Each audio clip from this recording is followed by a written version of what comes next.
वहां से वो पवार के प्रेशर गेम में आएगी। बस यही होगा कि छोटे मोटे जो अभी मंत्री परिषद का विस्तार होगा, जिसमें फेरबदल होगा आने वाले दिनों में, उसमें पवार गुट को कुछ थोड़ी जगह दी जाएगी। थोड़ा सा वो पवार गुट भी यही कह के सामने आएगा, हाँ हमने बातें, कांग्रेस ने हमारी कुछ मांगे मान ली। क्या मांगे मानी ये कोई नहीं बताएगा, बस ये कहेंगी अब हम जो भी सरकार निर्णय लेगी दिल्ली में भी और मुंबई में भी, वो हमेशा हमसे बात करके लिया करेगी।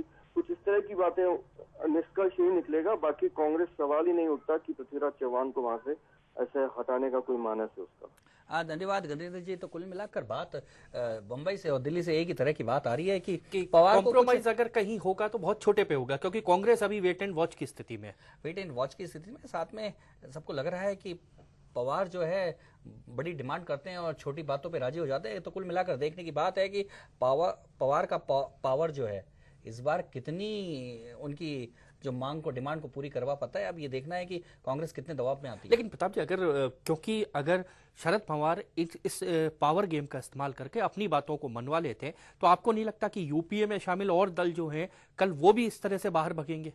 देखो आशीष, मुझे जो फिर लगता है कि ये केवल कुछ मांगों को मनवाने का मसला नहीं है, यह आने वाले चुनाव की रणनीति और राजनीति है। इसको लेकर कुल मिलाकर पवार के इस हालात के बाद दूसरे जो सहयोगी दल है वो भी अपने अपने राज्यों में अपने अपने आंकलन करेंगे और देखेंगे कि उनको राजनीतिक फायदा 2014 के चुनाव में कहां मिलने वाला है, कैसे मिलने वाला है। देखो, गठबंधन की राजनीति में आशीष ये होता है कि लास्ट का जो साल होता है उसमें चूहे उछल कूद मचाना शुरू करते हैं, राजनीतिक दल उछल कूद करते हैं और ये उछल कूद शुरू हो चुकी है। इसको कहना पड़ेगा कि आने वाला पूरा साल कांग्रेस के लिए उछल कूद वाला रहेगा। कांग्रेस को इनको बड़े दबा के रखना होगा, संभाल के रखना होगा और ये ड्रम बजते ही रहेंगे, नहीं तो कहीं ना कहीं से कांग्रेस को दिक्कतें आती रहेंगी। चर्चा जारी रखेंगे, फिलहाल लेते हैं एक ब्रेक।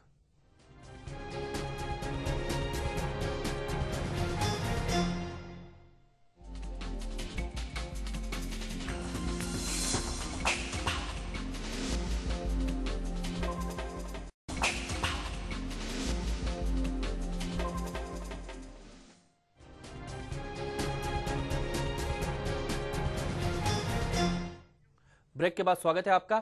बड़ी खबर में हम चर्चा कर रहे थे प्रताप जी के साथ। प्रताप जी, एक चीज और, क्या शरद पवार के साथ आपको लगता है कि सिर्फ अकेले शरद पवार है या और भी जो यूपीए में शामिल गठबंधन के दल है वो कहीं ना कहीं शरद पवार के पीछे खड़े हैं, बैकअप में खड़े हैं? देखो आशीष, कुल मिलाकर शरद पवार की राजनीति पूरे महाराष्ट्र को सेंट्रलाइज करके होती है और महाराष्ट्र की राजनीति में एनसीपी के अलावा कोई दल है नहीं और महाराष्ट्र की राजनीति बाकी राज्यों से बिल्कुल अलग हटके भी है।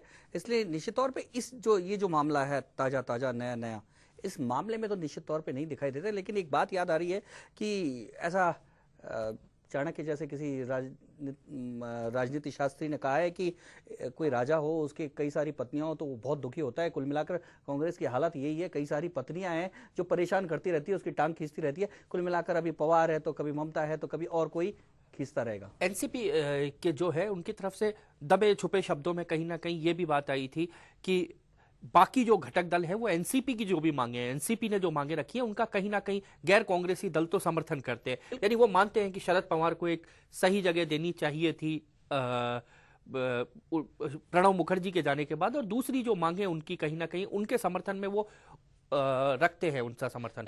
आशीष, सबसे बड़ी बात यह है कि केवल 2 नंबर की कुर्सी का मामला नहीं, ये बराबरी का मामला है। यानी कि बाकी जो राजनीतिक दल हैं वो बराबरी चाह रहे हैं।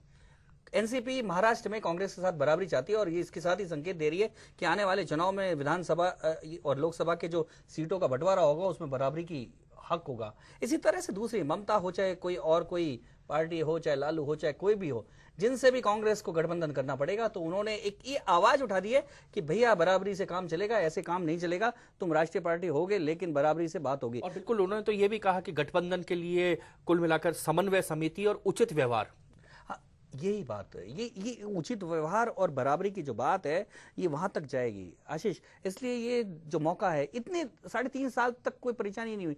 जहां शरद पवार को बैठाया वहां बैठ गए, उनको कहा कि पीछे बैठो तो पीछे बैठ गए, लेकिन अब उनको परेशानी हो रही। तो इसका मतलब ये है कि अब वो आगे आना चाहते हैं और कह रहे हैं कि हमें बराबर की सीट दो और चुनावों में भी हमें बराबर की सीट चाहिए। ये सीधा सीधा संकेत है, कहीं ना कहीं सीधा संकेत शरद पवार देना चाहते हैं कांग्रेस को, और इसीलिए शरद पवार अपने इस पावर गेम को ज्यादा से ज्यादा बढ़ा रहे हैं और कांग्रेस कहीं ना कहीं अभी चुप्पी में है, लेकिन इंतजार किया जा रहा है कि पत्ते कौन खोलेगा, कांग्रेस या शरद पवार। बड़ी खबर में आज इतना ही। दीजिए पूरी टीम को इजाजत। नमस्कार।